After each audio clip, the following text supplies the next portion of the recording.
그래서 이번에는 저희가 교차 검증이라고 하는 개념에 대해서 살펴볼 건데, 이 교차 검증이라고 하는 거는 머신러닝의 중요한 문제인 이 오버피팅을 해결하기 위한 방법 중에 하나입니다. 그래서 오버피팅에 대해서 먼저 간단하게 소개를 드리도록 하겠습니다.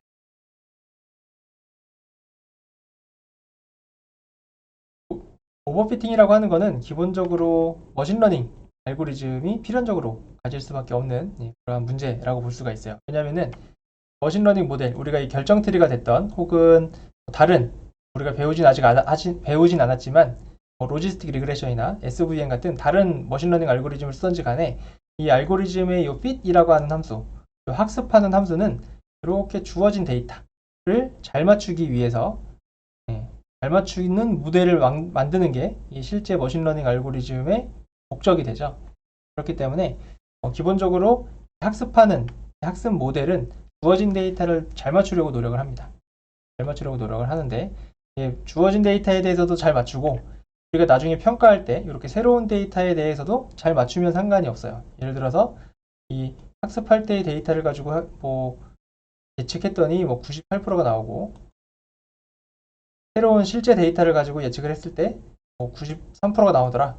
이러면은 굉장히 잘 맞춘 거라고 볼 수 있어요. 이런 모델은 굉장히 좋은 모델인데 어떤 경우가 간혹 발생할 수가 있냐면 학습용 데이터에 대해서 뭔가 예측을 했을 때에는 한 뭐 99% 이렇게 나와요.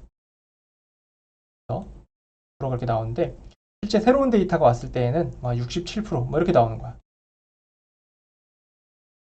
이렇게 나오는 거죠. 이제 학습용 데이터는 되게 잘 맞추지만 새로운 데이터에 대해서는 잘 못 맞추는 거. 이런 경우가 이제 오버피팅이 났다고 이제 보통 표현을 합니다. 이제 원래 학습용 데이터에 너무 최적화되어 있어서 오히려 새로운 데이터에 대해서는 잘 못 맞추는 그러한 현상을 이제 오버피팅 현상이라고 하고요. 그거는 이제 어쩔 수밖에 없는 게 이 실제로 학습하는 단계에서는 실제 뭐 테스트 데이터가 뭐가 올지 모르잖아요. 뭐가 올지 모르는 거고 이 모델 자체는 결국은 주어진 데이터를 잘 맞추려고 노력하는 거죠. 이 숙명 자체가 그렇기 때문에 이런 현상이 발생을 할 수가 있습니다. 근데 이제 그거를 우리가 이제 그림으로 그려놓은 게 첫 번째 시간에 봤었던 이 그림이에요. 그래서 뭔가 그 오버피팅이 일어나게 되면 주어진 데이터에 대해서 너무 잘 맞추려고 하다 보면 이렇게 모델이 굉장히 이렇게 복잡해지고 이렇게 복잡해지다 보면 오히려 새로운 데이터가 왔을 때 잘 못 맞춘다. 못 맞추는 현상이 발생할 수 있다라고 하는 겁니다. 그래서 이제 이러한 문제를 어떻게 해결하면 좋을까라고 이제 많은 사람들이 고민을 많이 했는데 그 중에서 가장 많이 사용되는 것 중에 하나가 교차 검증이라고 하는 겁니다.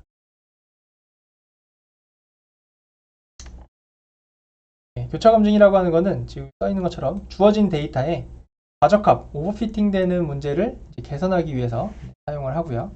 사용하는 컨셉 자체는 되게 간단해요. 간단한데 어떤 컨셉이냐면 원래대로라면 우리가 이전 시간에 했던 그 방법대로 우리가 코드를 짰다면 전체 데이터를 트레인 테스트 스플릿 함수로 이렇게 쪼개죠. 예를 들어서 4대1, 8대2로 쪼개서 80%는 학습 데이터로 해서 학습을 해서 학습 데이터에 대해서 모델이 하나 생성이 되고요. 생성된 모델을 가지고 그 테스트 데이터로 평가를 해서 정확도가 나오는 거죠. 이게 이제 우리가 아까 이전에 했던 기본적인 방법이었고 이 모델이 지금 오버피팅이 나는 걸 방지하고 싶은 거예요. 그리고 이 오버피팅이라고 하는 건 내가 학습할 때 학습 데이터는 되게 잘 맞추는데 이 테스트 데이터에 대해서 예측을 하면 굉장히 못 맞추는 이제 그러한 모델인 거죠. 그래서 이러한 문제점을 해결하기 위해서 약간 중간에 한번 검증 과정을 거치는 겁니다. 그래서 학습 데이터를 해서 이렇게 모델을 생성을 할 때 이 전체 80개의 이 학습 데이터를 가지고 그냥 학습하고 끝 이게 아니라 얘를 다시 학습용 데이터와 실제로 얘가 오버피팅이 됐는지 안 됐는지를 검증할 수 있는 그런 검증 데이터셋으로 다시 나눠요. 그렇게 나눠서 다시 한번 모델을 생성할 때 얘가 오버피팅이 있는지 없는지를 한번 모델을 완성하기 전에 체크를 하는 방식이라고 보시면 됩니다.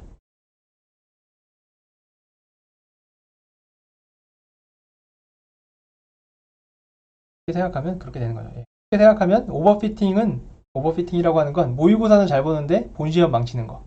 그게 이제 오버피팅인 거고요. 쉽게 생각하면. 그리고 이 교차 검증을 쉽게 이해하면은 원래는 예를 들어서 뭐 프로그램을 하나 개발해서 바로 출시하면은 버그가 되게 많잖아요. 그렇죠?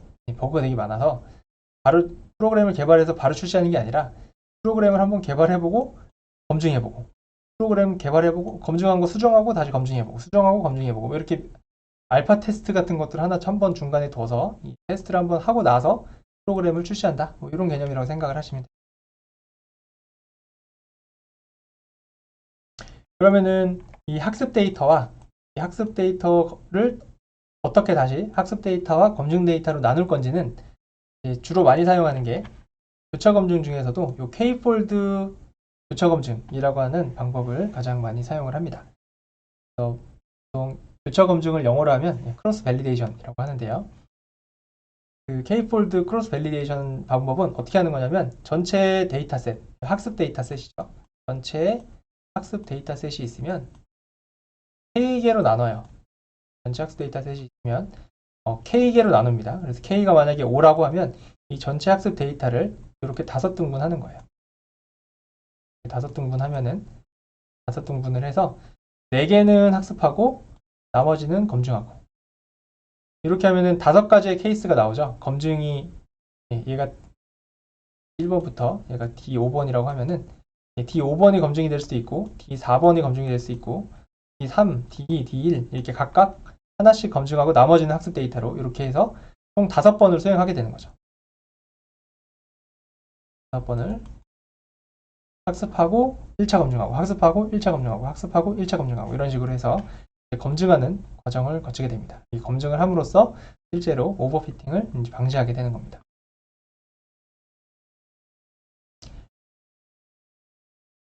이렇게 되고요. 그러다 보니까 이 K폴드 교차 검증은 기본적으로는 오버피팅을 방지하기 위해서 이제 거의 약간 디폴트로 거의 사용을 합니다. 디폴트로 사용을 하고요. 써서 안 좋을 건 없으니까, 써서 성능에 안 좋을 건 없으니까 기본적으로는 활용을 하는데 한 가지 유념하셔야 될 점은 원래 우리가 K폴드를 안 썼으면 우리가 지난주에 했던 그 내용대로 우리가 코드를 짜서 돌리면 전체 데이터셋을 가지고 학습을 해서 모델이 한번 딱 나오고 끝이에요. fit이라고 하는 함수를 실행을 하면 이렇게 전체 데이터셋의 학습 데이터를 fit하고 학습하고 모델 나오고 끝인데 실제로 K폴드를 하게 되면 K번을 하게 돼요. K번. 똑같은 작업을 K번을 수행하기 때문에 실제로 컴퓨팅 파워가 K배가 들어가요. 리니어하게 증가하는 거죠. 필요한 컴퓨팅 리소스가. 그렇기 때문에 예를 들어서 전체 데이터셋을 학습하는데 1시간이 걸렸다. 원래는. 근데 우리가 K 값을 5로 주고 크로스 밸리데이션을 수행해서 학습을 하면 교차 검증하게 되면 오버피팅은 어느 정도 해결할 수 있지만 5시간이 걸리는 거죠. 5배의 시간이 걸릴 수가 있다. 그래서 그런 시간적인 단점은 존재한다 라고 하는 걸 알아두시면 좋을 것 같습니다.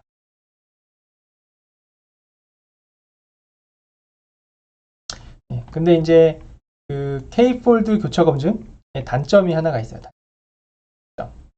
단점이 있는데 이거는 어떤 경우냐면 그 데이터의 클래스, 데이터의 타겟이 편중되어 있는 경우, 스큐되어 있는 경우에는 정확도가 굉장히 떨어질 수가 있습니다. 이 얘기는 이제 어떤 얘기냐면 데이터의 클래스가 편중되어 있다는 얘기는 그런 거예요.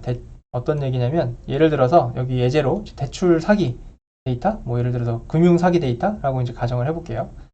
어떤 그런 게 있으면 어떤 경우에 데이터가 있는데 어떤 데이터가 한 100개가 있다고 칠게요. 데이터가 로우가 100개 정도가 이렇게 있는데 어떤 피처들이 이렇게 쭉 있을 거예요. 피처들이 쭉 있고 실제 정답, 레이블이 0 아니면 1인 애들이 0 아니면 1이라고 가정을 할게요. 0 아니면 1이고 0인 경우에는 일반적인 데이터고 1인 경우는 예를 들어서 뭔가 사기 데이터다. 뭔가 대출이 사기, 보험 사기 같은 그런 데이터라고 하면 일반적인 경우에는 대부분의 데이터가 다 0일 거고 1인 데이터가 많지가 않을 거예요. 이런 식으로 0과 1, 어떤 이 클래스의 편중도, 분포가 굉장히 편중되어 있는 경우에 데이터의 클래스가 스큐되다라고 표현을 하게 되는데요. 이런 경우에는 이 K폴드 교차 검증이 되게 안 좋을 수가 있어요. 왜 안 좋을 수가 있냐면 우리가 예를 들어서 이 전체 이 100개의 데이터를 아까 K를 5로 주면 이제 5등분, 5등분 해가지고 이제 각각 이제 교차 검증을 하게 되는데 5등분을 할 때 이렇게 5등분을 할 때 실제로 이제 5개를 이렇게 쭉 쪼개는데 이렇게 쪼갤 때 이 0과 1의 비율이 어느 정도 맞아야지만 효과가 있는 거죠. 그래서 만약에 그게 비율이 잘 맞지 않는다라고 하면 오히려 이제 성능이 떨어지는 그런 경우가 이제 발생을 할 수가 있습니다. 그래서 이제 그러한 단점을 보완하고자 하는 게 뭐 스트래티파이드 K-폴드 크로스 밸리데이션, 엄청 길죠. 그런 방법이 있다. 라고 하는 거고, 이제 그런 것들도 이제 어떤 함수를 제공을 해줘요. 얘네들이 함수를 제공해서 그 함수를 저희가 사용을 하게 되면은 얘가 알아서 이 클래스의 분포, 이 클래스의 분포를 보고 이 분포에 맞게 알아서 이 등분, K 등분을 해주게 됩니다. 그래서 우리가 막 그거를 막 짤 필요는 없어요. 막 코드를 짤 필요는 없고 알아서 잘 해주게 됩니다. 이제 그런 개념만 알고 계시면 돼요.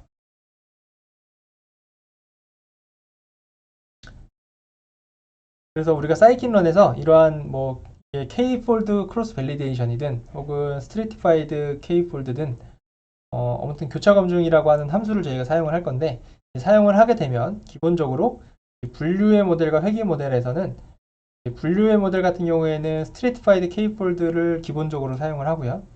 회귀 모델 같은 경우는 K-폴드 크로스 밸리데이션을 기본적으로 사용을 합니다.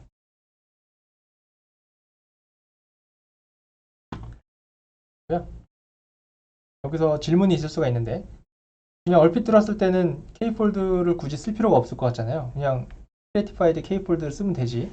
왜 굳이 K폴드를 쓰는 거지? 뭐 좋아 보이는 게 하나도 없는데? 라고 생각이 드실 수도 있는데 우리가 이 분류 모델과 회귀 모델을 간단하게 다시 한번 복기를 해보면 분류 모델 같은 경우에는 이 타겟이 어떻게 되죠? 타겟 데이터가 카테고리컬한 데이터예요. 뭐 0, 1, 2 뭐 이런 식으로 뭔가 카테고리컬한 데이터가 세 가지의 값으로 뭔가 분류해주는 거고요. 분류를 해주는 거니까 0의 분포와 1의 분포와 2의 분포가 명확하게 나뉘죠. 그렇기 때문에 클래스에 맞게 고르게 분포해줄 수 있는 이 스트래티파이드 K폴드가 가능한데 기본적으로 근데 회귀 모델 같은 경우에는 우리가 주식가 예측을 하거나 혹은 뭐 부동산 가격 예측 이런 것처럼 이 타겟 값이 이렇게 0, 1, 2 이런 식으로 딱딱딱 카테고리컬한 데이터가 아니라 뭐 주식이라고 치면은 뭐 예를 들어서 뭐 1500부터 3000 사이의 값이 올 수가 있는 거잖아요. 예를 들면 3000 사이의 값이 올 수 있고 뭐 2000, 2932.135 뭐 이런 소수점 자리도 올 수 있으니까 뭔가 이 값들에 대한 분포를 표현해주기가 상당히 조금 난해하게 되죠. 물론 뭐 구간을 나눠가지고 뭐 500단위로 나눠가지고 구간을 만들어가지고 얘를 할 수도 있는데 그건까지는 이제 기본적으로는 제공을 안 하고 있습니다. 그래서 이런 회귀 모델 같은 경우에는 잘 생각해 보시면 스트래티파이드 K폴드를 적용할 수가 없기 때문에 K폴드 크로스 밸리데이션을 합니다.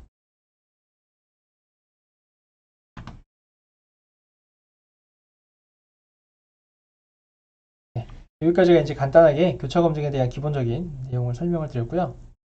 우리가 이제 분류랑 회귀에 대해서 간단하게 말이 나왔으니까 분류와 회귀의 차이를 하나 더 말씀을 드릴게요.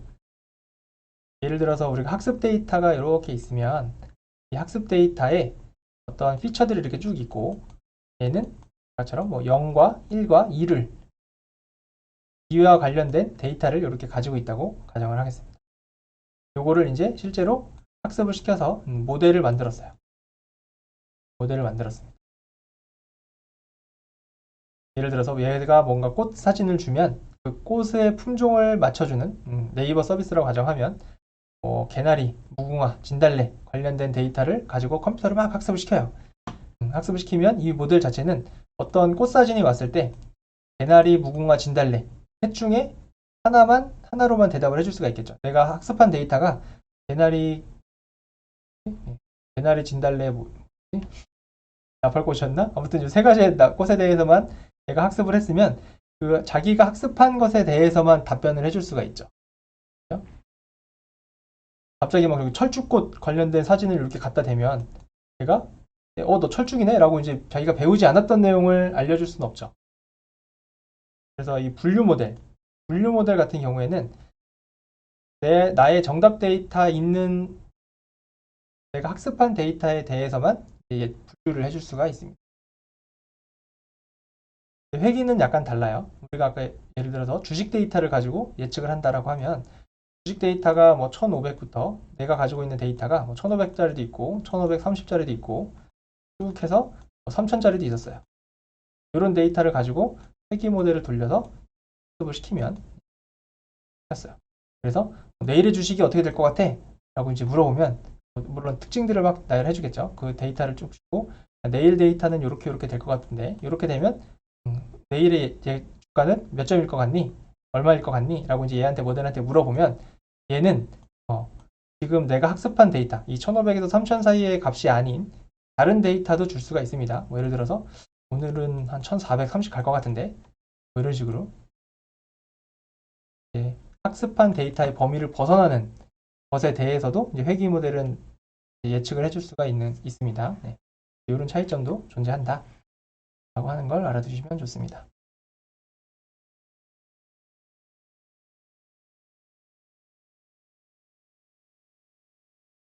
네. 생각해보면 당연한 거죠. 네, 당연한 거죠. 이제 분류 모델 같은 경우에는 0, 1, 2만 가르쳐 놓고 예를 들어서 내가 자바랑 C만 가르쳐 놓고 파이썬 문제를 내면은 당연히 못 맞추는 그런 개념이라고 보시면 될 것 같고 이 회계 문제 같은 경우는 약간 보면은 수학적으로 표현을 해주는 거거든요. 일반 기본적으로 뭔가 수식이 만들어져요. 뭔가 주가 Y가 주가라고 하면 뭐 Y는 뭐 어제 종가가 얼마였고 그다음에 뭐 오늘의 뭐 무슨 데이터는 얼마였고 뭐 이런 식으로 뭔가 수치화된 데이터로 표현이 됩니다. 뭔가 예를 들어서 그래프로 그리면 내가 뭐 1500부터 1500부터 3000까지 있는 데이터를 이렇게 예측하는 모델이 생성이 되면 내가 예측하지 않은 범위의 값들도 이 그래프를 이렇게 확장하면은 이렇게 예측을 할 수가 있거든요. 그렇기 때문에 회귀는 학습한 데이터 범위 이외의 값들로도 예측이 가능하다 라고 하는 차이를 가지고 있습니다. 네, 그래서 이런 교차 검증을 저희가 이제 보통은 이제 오버피팅을 해결하기 위해서 주로 사용을 하게 되는데요. 그거에 대한 코드를 간단하게 한번 살펴보도록 하겠습니다.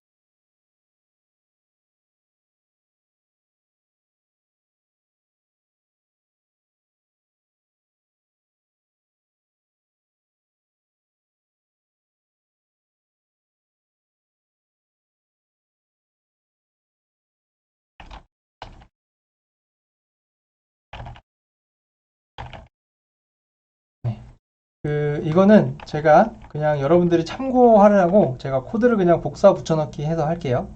잘 쓰이지 않거든요. 뒤에 나중에 저희가 이거 끝나고 나서 하이퍼 파라미터 튜닝이라고 하는 걸 배우는데 거기에서 보통 하기 때문에 지금 제가 여기 붙여넣기 한 코드는 여러분들이 거의 쓸 일이 없어요. 그냥 개념적으로만 알아두시라고 제가 하는 거니까 이 기타 파일은 다시 공유를 드릴 테니까 그냥 코드만 참고 삼아 보세요. 그래서 사이킨런의 모델 셀렉션 모듈에는 K폴드 우리가 좀 전에 설명드렸던 K폴드 크로스 밸리데이션과 를 제공해주는 이 함수가 있어요. 이 함수를 가지고 이제 사용을 해보는 걸 이렇게 만들어 본 거고요. 이 K폴드라고 하는 애가 아까 설명드린 K폴드 교차 검증이라고 하는 작업을 해주는 그런 객체라고 생각을 하시면 되겠습니다.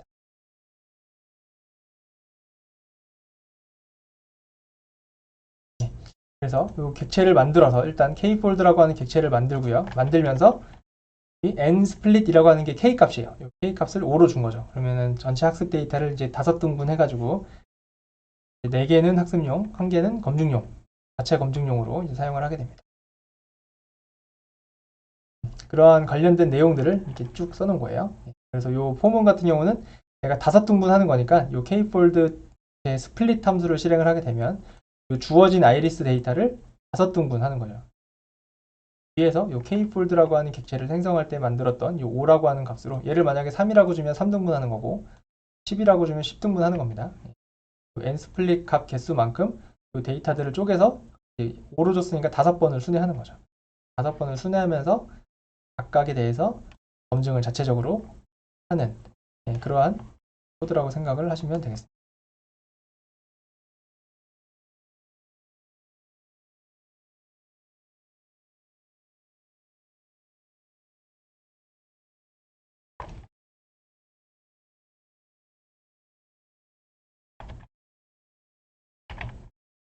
이거는 제가 이전 코드랑 이거랑 달라서 그런 건데요.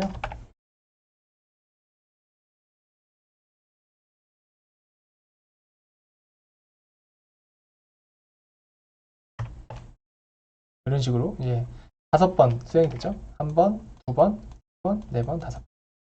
이게 이제 각각 수행을 해보는 거라고 보시면 되겠습니다.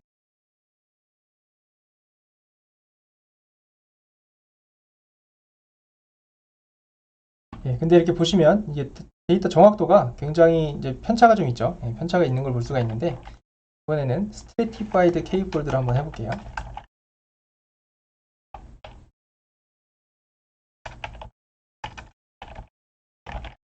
이 Stratified K-폴드를 해주는 객체도 얘네들이 제공을 해줘요. 그래서 Stratified K-폴드라고 하는 객체가 있습니다. 그래서 똑같이 그 객체를 생성을 하면서 스플릿을 5로 준 거예요. 5개로 똑같이 나누도록 준 거고요. 그 데이터를 가지고 똑같이 위에 있는 대로 정확도를 한번 계산을 해보면 얘도 똑같이 이렇게 5번 수행해서 나오는 결과를 확인을 해볼 수가 있습니다. 지금 제가 이렇게 만들어 놓은 것들은 거의 쓸 일이 없고요. 그냥 개념 정도만 알아두시면 좋을 것 같고요. 이거를 조금 더 편하게 해주는 함수가 있어요. 보다 간편하게 할 수 있는 방법이 있는데 이게 크로스 벨 스코어라고 하는 함수입니다. 요거는 간단하게 한번 쳐볼게요. from skrun에 모델 셀렉션에 크로스 벨 스코어 라고 하는 함수를 임포트를 하고 얘를 한번 해보겠습니다. 우리가 위에서 만들었던 결정 트리 클래시파이어 객체를 주고요. 데이터를 주면 돼요. 데이터랑 타겟 주고요. CV 크로스 밸리데이션 값. 요 CV라고 하는 게 이제 K 값이에요. K 값을 5로 주면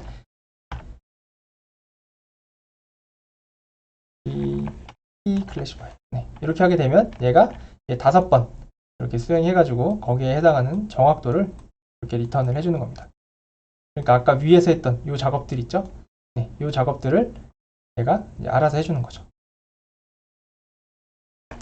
알아서 해주는 건데 이제 첫 번째 인자가 실제 모델이에요. 머신러닝 모델인데 여기에서 이 머신러닝 모델이 분류의 모델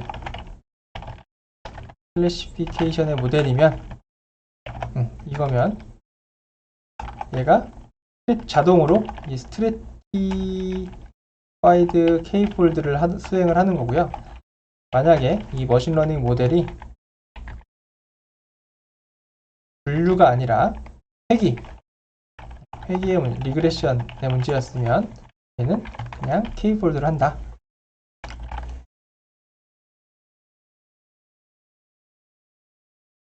라고 생각을 하시면 됩니다.